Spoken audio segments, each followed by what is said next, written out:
성찬과 호의라는 제목을 오늘 나누겠습니다. 오늘 영어 제목을 보셔야 좀 오늘 설교를 이해 잘 하실 텐데, 영어 성경이 The Host and Hospitality입니다. 지난주 우리가 똑같은 본문으로 말씀하신 새 언약에 대해서 우리가 나눴습니다. 지난주 설교가 좀 어렵다고 하시는 분들이 좀 있는데, 지난주의 설교도 이미 그리고 아직의 관점에 생각하지 않으면 좀 이해하기가 힘들 수도 있습니다. 이미 구원받은 것, 이미 구원받은 약속, 그것만 언약이다 라고 생각하면 아직 우리가 이루어야 될 약속이 있다는 것을 이해하기가 좀 힘듭니다. 예수님이 세우신 새 언약에는 예수님의 입장에서 보면 이미 다 이루신 거예요. 다 끝난 거예요. 더 이상 해주실 것이 없이 무한한 사랑으로 정말 무조건적으로 우리에게 다 베풀어 주신 것이 예수님의 언약의 부분입니다. 그래서 우리는 그 은혜로 구원받았고 사랑받았고 이미 이루어진 구원, 그 구원은 반복되거나 취소가 되지 않습니다. 그렇기 때문에 사랑이고 그렇기 때문에 은혜가 됩니다.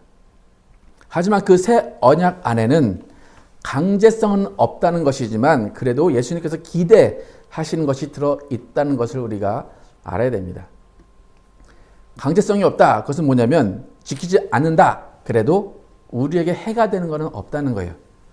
하지만 우리가 예수님의 사람으로 살기를 작정하고 예수님을 영접했다면 예수님의 관계, 예수님과 우리의 관계를 생각하면 반드시 지켜드리는 것이 당연한 것입니다. 그리고 그것을 지키면 예수님이 가만히 계시는 것이 아니라 우리에게 분명히 유익함을 주신다는 것입니다. 여러분 학교 다니실 때 한국은 그렇게 많이 이런 문제가 없는데 미국 학교들은 엑스트라 포인트 문제가 있어요. 그죠? 그러면 그 문제를 풀어도 되고 안 풀어도 돼요. 근데 그 문제를 푸는 아이에게는 추가 점수가 주어집니다. 그래서 공부를 잘하는 아이는 어쩔 땐 110 정도 맞기도 해요. 그 엑스트라 포인트가 있어서. 그죠? 예수님이 우리에게 새 언약을 주셨다. 그것은 우리에게 엑스트라 포인트를 주시겠다라는 거예요. 그러니까 너희가 내 말에 거하고 내 말을 지키면 이것은 너희가 엑스트라 포인트를 가져가라. 그거예요. 그것은 다른 말로 너희가 상 받아라. 그거예요. 이 땅에서 복 받고 또 상 받아라. 그거예요. 그러니까 이미 구원받은 자로서 이미 예수님이 다 무조건의 사랑을 다 주신 것을 받은 사람으로서 아직 완성되지 않은 구원을 이뤄가면서 참된 크리스찬으로 살아가시게 하는 그 방법, 그것이 예수님의 말씀을 지키는 것, 상을 받는 것입니다. 난 이미 구원받았어. 난 그런 엑스트라 포인트가 더 필요 없어. 난 그냥 내 마음대로 살래. 라고 하면 그냥 충분히 천국은 갈 수 있어요. 하지만 예수님이 원하시는 삶을 살 수 없고 예수님이 원하시는 상을 받을 수가 없다는 거예요. 여러분 예수님은 우리에게 상 받으라 말씀을 하십니다. 성경을 크게 두 가지로 나누면 한 가지는 예수 믿어라. 그래서 예수 믿었으면 상 받아라 그거예요.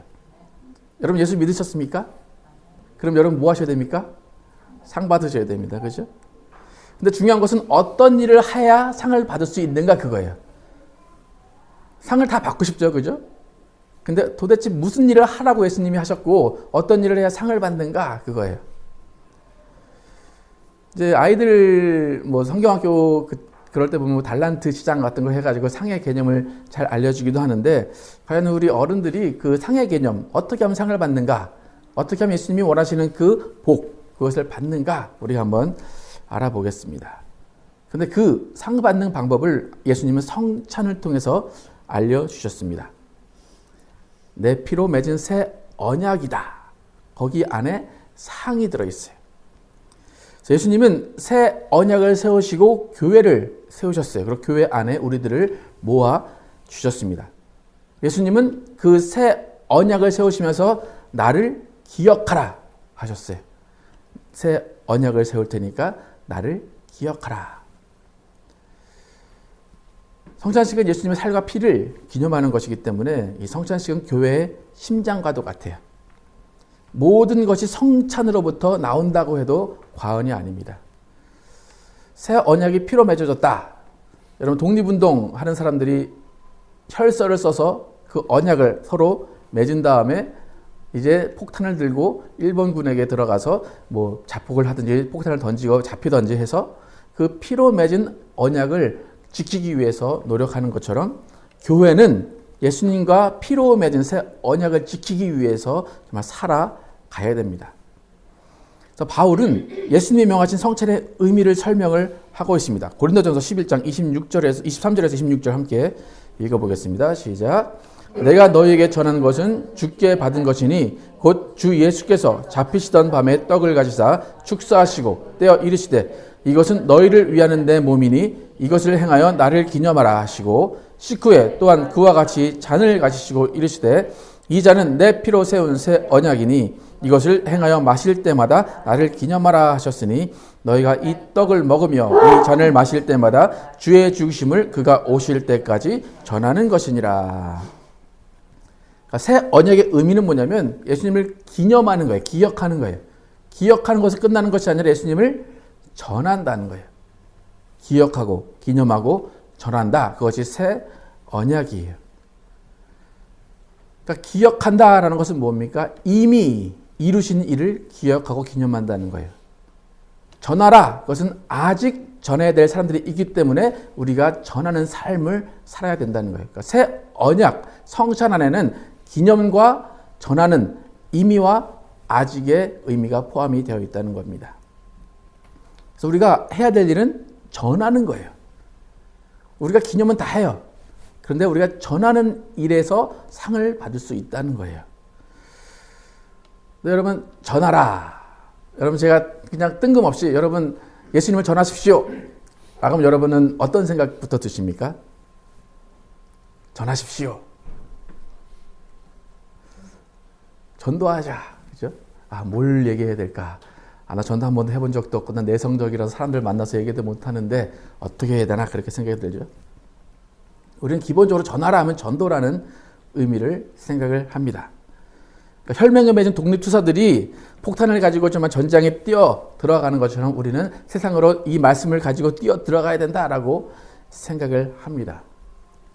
기본적으로 맞는 생각이에요. 하지만 모두가 독립투사가 될 수는 없어요. 모두가 안중근이 될 수는 없어요. 그죠? 여러분 손가락 다 있죠? 그죠? 모두가 그렇게 될 수는 없어요. 그런데 지금까지 한국교회를 보면 모두 다 안중근 의사를 만들려고 했던 것 같아요. 한국기독교도 저 자랐을 때도 마찬가지지만 상에 대한 개념을 항상 이야기했으면서 교회에서 봉사하면 상을 받고 헌금하면 상을 받고 희생하면 상을 받고 다 상에 관련돼서 이야기를 했습니다. 그런데 그 상의 개념을 말씀을 외치는 전도가 가장 큰 상이다라고 가르쳤어요. 틀린 건 아니에요. 하지만 그 상을 강조하면서 그 전도라는 것을 통해서 교회가 부흥하려는 그런 생각을 했다는 거죠. 그러다 보니까 전도상이라는 걸 만들어서 전도의 개념을 교회 부흥과 연결을 시켰어요. 그리고 전도하면 뭔가 어깨가 으쓱해지고 인정을 받는 것으로 교회에서 여겨지게 됐습니다. 그래서 전도를 그렇게 교회 부흥과 연결을 시켰기 때문에 한국교회는 크게 부흥을 했습니다. 숫자적으로 부흥을 했습니다.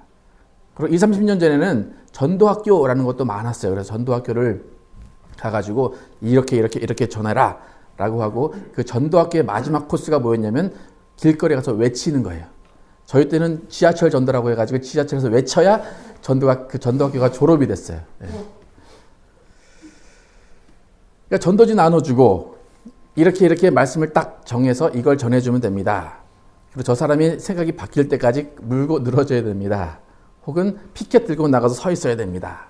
그리고 담대하게 외쳐야 됩니다. 여러분 선포하는 사람입니다. 라고 전도를 가르쳤습니다. 실제로 그런 전도 방법 때문에 늘었어요. 사람이. 근데 20, 30년 지난 지금은 오히려 그 전도 방법 때문에 전도가 되지 않습니다. 이 90년대쯤 그랬다고 치면 2000년대에는 이제 그런 외침의 전도가 좀 여러 가지 부작용이 일다 보니까 이제 관계 전도라는 말이 생겼어요. 그래서 관계 가운데 전도를 해야 됩니다. 가족과 친척과 친구, 직장에서 관계 전도를 해야 됩니다. 라고 그렇게 생겼어요. 그리고 이제 요즘에는 그 대안으로 가정교회 전도, 그래서 가정으로 초대해서 먼저 교회로 오기 전에 가정으로 초대해서 전도를 하는 전도 방법이 생겼습니다. 그런데 이 전도의 방법을 불신자들이 더 잘 알아요. 그래가지고 교회 다니는 사람이 야 오늘 우리 가정에서 교회 모임이나 한번 와봐. 그러면 그 가정교회 모임이지 다 알아요. 그래서 요즘에는 가정교회 모임으로 초대하는 그 전도도 잘 안 된다고 해요. 그래서 무슨 방법이 있을까 요즘에 많이 고민을 하게 되는데 그렇게 90년대는 그랬고 2000년대에는 관계전도 그래서 가정교회 전도 이렇게 조금씩 바뀌는 과정 가운데 있습니다. 그런데 과정 가운데 있으니까 어떤 목사님들은 그 외치는 전도를 안 했기 때문에 이 전도가 지금 안 된다 그렇게 생각을 하시는 분들도 있는데 저는 그렇게 생각을 안 하는데 옛날에 그 부작용 때문에 지금 전도가 안 된다고 생각을 해요.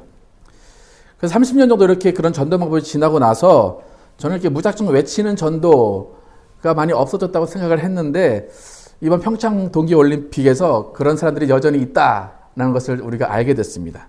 여러분 제가 사진 하나 보여드릴 텐데 이 사진의 제목이 뭐냐면 안 끼는 데가 없습니다예요.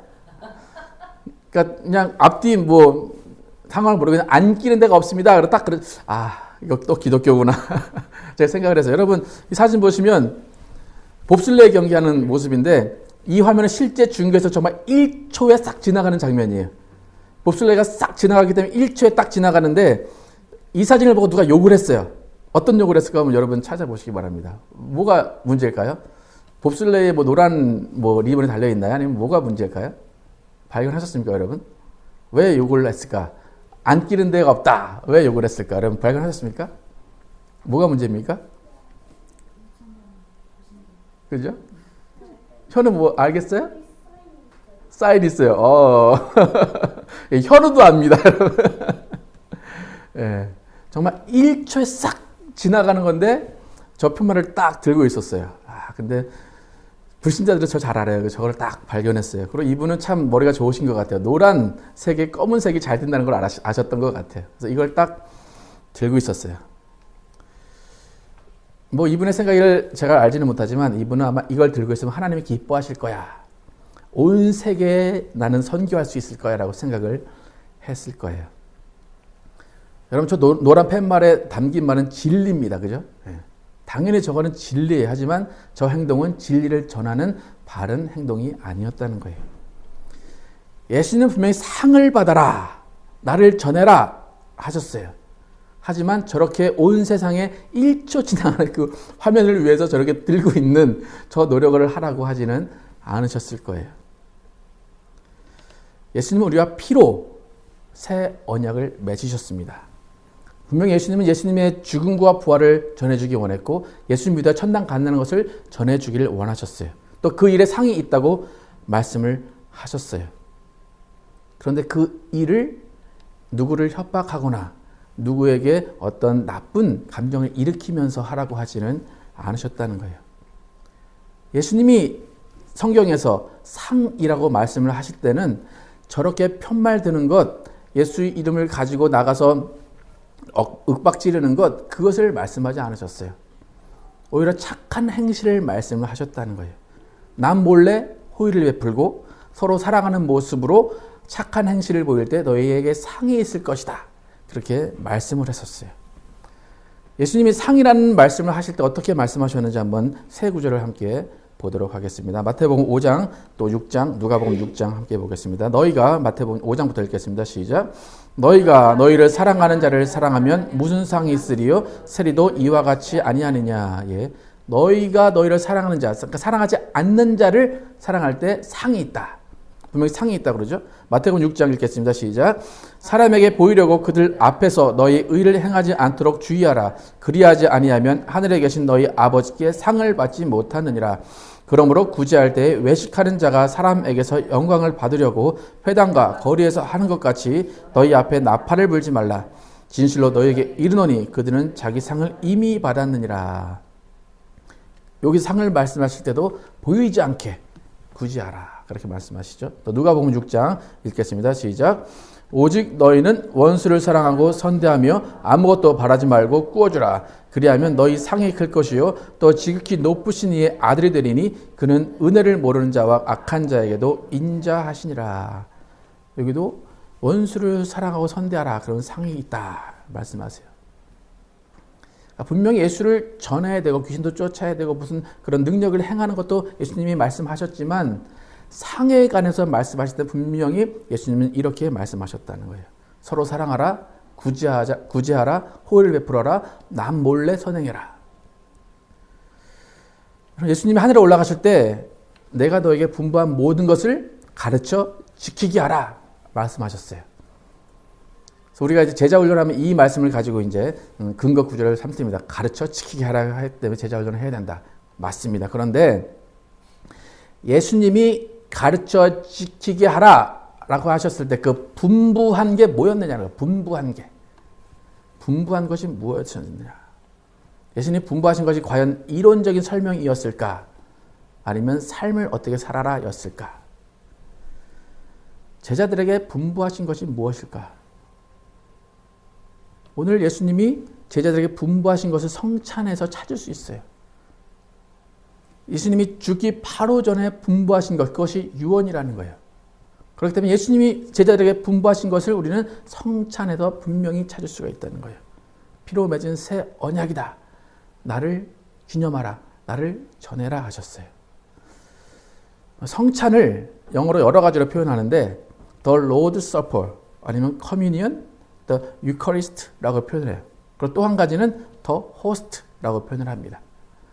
여러분 한 두 개 정도는 좀 익숙하실 텐데 한 두 개 정도는 좀 생소한 단어죠.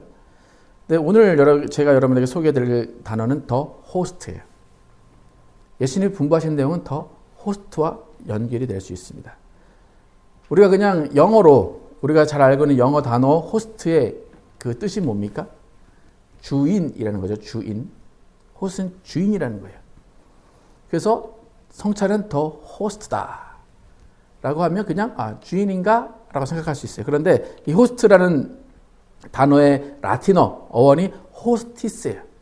근데 호스티스라는 단어의 어원은 victim이라는 희생이라는 어원이 있습니다. 뜻이 있습니다. 그리고 Lords of Strangers, 이방인의 주인이라는 뜻이 있어요. 주인인데 희생이다 그거예요. 예수님은 이 세상의 주인이시고 우리의 주인이세요. 그런데 예수님은 희생하셨다는 거예요. 그게 The Host, 성찬식의 의미입니다. 예수님이 주인이지만 희생제물이 되신 것처럼 우리도 예수님을 기념할 때 그 희생제물이신 예수님을 기념하고 희생제물이신 예수님을 전하라 그거예요. 그러니까 예수님이 성찬 그 유월절 만찬을 되게 하고 싶다 그러셨잖아요. 오늘 본문에. 그런데 유월절 만찬을 하고 싶은 이유가 이것을 말씀하시기 위해서라는 거예요.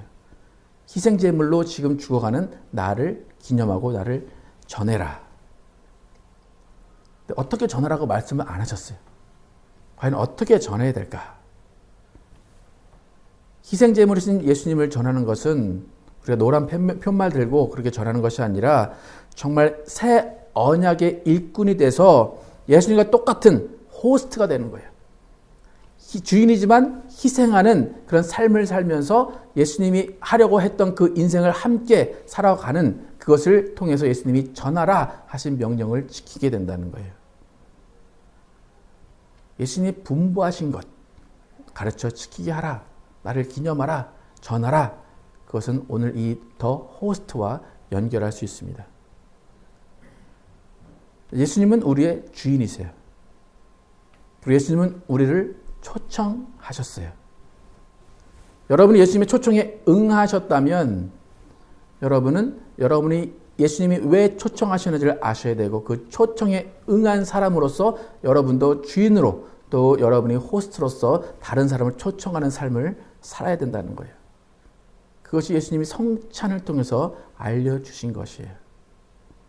그래서 우리가 예수님처럼 희생하는 그 인생을 사는 것이 예수님이 원하시는 새 언약에 포함이 되어 있습니다. 여러분 오늘 설교 제목이 더 host and hospitality인데 호의라는 단어가 영어로 hospitality예요. 이 말도 아까 더 호스트의 어원 똑같아요. 호스티스에서 왔어요. 라틴어. 내가 주인이 되어서 이방인에게 베푼다 이 뜻이에요. 근데 여러분 hospitality의 반대말 적대감, 전쟁 그 뜻이 hostility예요. 이 단어가 이제 GR에 나오거든요. GR이 시험 볼 때 나오는데 이 단어를 보면 이게 좋은 말인가 나쁜 뜻인가 자꾸 헷갈릴 때가 있어요. 호스트랑 똑같은 어원이에요. 그런데 hospitality는 호의를 베풀고 자선을 베푸는 것인데 hostility는 적대감이에요. 그러니까 무슨 의미냐면 host는 똑같아요. 주인은 똑같은데 주인이 되어서 남을 초청하고 Lord of Strangers가 되면 그거는 hospitality고 주인이 대해서 나만 생각하고 나 위주로 살아가면 그것은 hostility라는 거예요. 그러니까 주인은 똑같은데 완전히 다른 삶을 산다는 거예요. 그러니까 마귀가 우리에게 가져온 죄, 그 죄가 뭡니까? 내 마음대로 살 거야. 하나님 내 주인이 아니야. 나는 내 인생의 주인으로 내 길을 갈 거야. 그것이 죄예요. 예수님은 그 삶을 살지 말라고 우리에게 성찬을 하신 거라는 거예요. 여러분, 예수님이 우리에게 피와 살을 주시면서 새 언약을 맺으신 그 이유, 우리에게 분부하신 그 삶, 여러분 어떻게 살아가려고 하는지 여러분 이해가 가십니까? 더 호스트, 그 의미는 우리가 주인으로서 예수님을 섬기고 예수님이 주인으로 우리를 섬기고 또 우리가 주인으로서 남을 섬기라고 예수님이 알려주신 거예요. 여러분, 말씀을 잘 듣고 깨닫고 그것을 공부해서 전하는 것도 중요합니다. 거리에서 외치는 것도 때로는 중요합니다. 그런데 더 중요한 것은 여러분이 먼저 베푸는 삶을 연습하고 베푸는 삶 가운데 외칠 때 예수님의 희생이 전해진다는 거예요. 여러분이 희생하지 않으면서 예수님의 희생을 전하면 그 희생은 전해지지 않는다는 거예요. 우리는 우리 주인의 초청을 받은 사람입니다. 또 우리는 그 주인을 닮아서 다른 사람을 초청해야 되는 사람입니다. 그 일이 이루어질 때에 예수님의 피와 살로 맺어진 새 언약이 완성이 될 수 있을 것입니다. 희생을 베푼다, 호의를 베푼다 하면 어떤 것이 있을까 한번 생각을 해보세요. 여러분, 우리가 살다 보면 호의를 베푼다, 그렇게 많은 경우에 호의를 베풀 일이 없어요. 그죠? 여러분, 한 주 살면서 호의 베푼 적 있습니까? 별로 없어요. 우리 가운데는 누가 좀 이렇게 홈리스가 찾아온다거나 그러면 좀 고민해 볼 수 있는데 찾아오지도 않고 그런 일이 별로 없어요. 호의를 베풀어봤자 남편하고 아내하고 아이에게 베푸는 그거밖에 없어요. 그죠? 그래서 교회에서 호의를 베푼다라고 할 때 찾기가 힘드니까 교회들이 자꾸 선교를 하는 거예요. 찾기가 쉬우니까.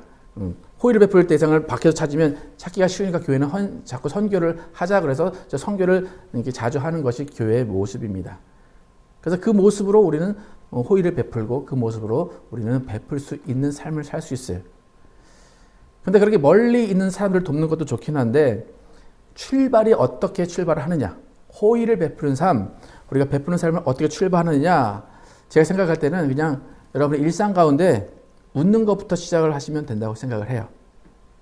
여러분 평소에 잘 웃으십니까? 웃으십니까 여러분 잘? 스마일 하십니까? 고민과 생각이 많은 사람은 잘 웃을 수가 없어요. 기분 나빠서 그런 게 아니라 그냥 가정사가 힘들고 여러 가지 이 생각 저 생각 집중하다 보니까 웃을 여유가 없는 거예요. 그건 그 사람 잘못이 아니에요. 나 나름대로 고민할 것도 많고 생각이 많다 그거예요. 그런데 그 사람의 입장은 이해가 가지만 크리스찬의 입장에서는 그것이 그렇게 좋은 삶은 아니라는 거예요. 내가 나의 삶을 고민하고 내가 나의 삶 때문에 찌든다 라고 하는 것은 내 주인을 모른다는 거예요. 마태복음 6장 31절 32절에서 우리가 어떻게 기쁠 수 있는지 어떻게 웃을 수 있는지 한번 보겠습니다. 31, 32 시작.